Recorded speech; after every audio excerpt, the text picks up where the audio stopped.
It's been an interesting sequence of recent events for the self-proclaimed universe boss, Chris Gayle, as it relates to his illustrious T20 franchise career. Gayle had that big public fallout with the Jamaica Tallawahs franchise, which opted not to retain him. Gayle took to social media to vent his feelings while announcing he would be joining the St. Lucia Zouks in the CPL. That never happened, with the assumption being that the universe boss would be focusing on the Indian Premier League. Well, Gayle has struggled to get a game for the Kings 11 Punjab, spending his time watching from the dugout. The man basically can't get a game for a team that is struggling at the foot of the IPL tables. And look, let us not play the fool.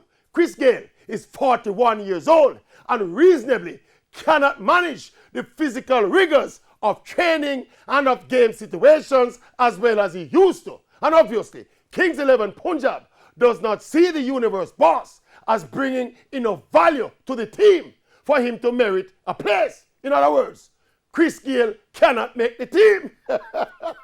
And it is indeed unfortunate that Christopher Henry Gayle allowed himself to get caught in that now notorious web of great sportsmen who overstayed their welcome. And he is now feeling the disrespect.